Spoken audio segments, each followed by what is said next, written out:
Hi, welcome to my YouTube channel. Today we'll be talking about graph.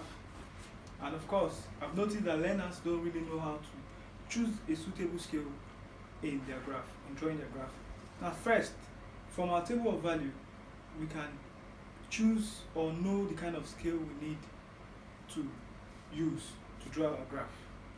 Okay, in our graph, which is also called the Cartesian plane, this is the sample of the way our graph look like.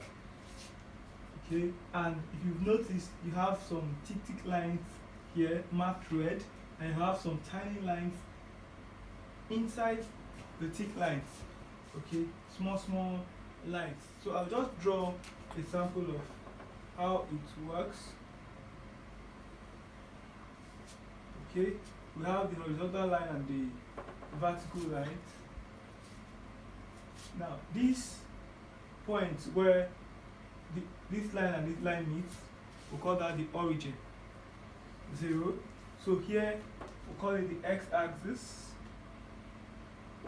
while here we'll call it the y-axis. Of course, this is the positive y-axis, this is the positive x-axis, this is negative x-axis, and this is the negative y-axis. Just like when you're drawing your number line, you have the positive x-axis and the negative x-axis in your number line. Now it's almost the same thing like this. Now if you look at this graph very well, you see that you have some tick lines. Okay, let's say from here to here is one tick line, from here to here is another tick line, like that. From here to here is another tick line, tick line, tick line, tick line, tick line, tick line, tick line. And now inside the tick line, in between the two tick lines, we discover that there are small tiny lines inside, and if we want to count, there are about 1, 2, 3, 4, 5, 6, 7, 8, 9, 10. There are 10 tiny lines inside. So let me use this one and count 1, 2, 3, 4, 5, 6, 7, 8, 9, and 10. Now for you to choose a suitable scale and to know how to write your scale that you're choosing, is that from your table of value, like I said, you check in your table of value if you have the highest number you have in your table of value and the smallest number you have in your table of value. Then you know how to pick a suitable scale for your graph. Now if you decide to use 2 centimeters to represent 5 units, meaning that if you use your ruler and measure the distance between this line and this line, the distance between any of these two tick lines is 2 centimeters. You can use your ruler and measure it and try it out. If you measure this tick line and this tick line, or this tick line and this tick line, you discover that it's 2 centimeters.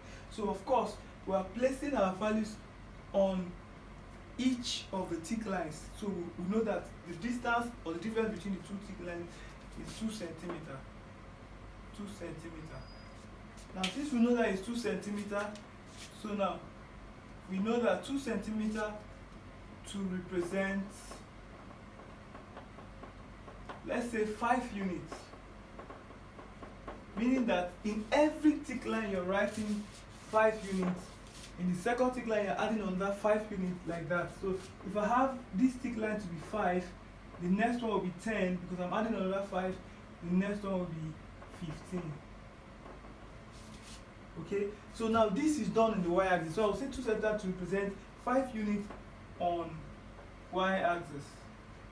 And also for my table of value, like I said, you check to see if the x-axis too is 2 centimeters to 5 units is still okay for it, or otherwise you choose another suitable scale for it, depending on how large or how small your table of value is.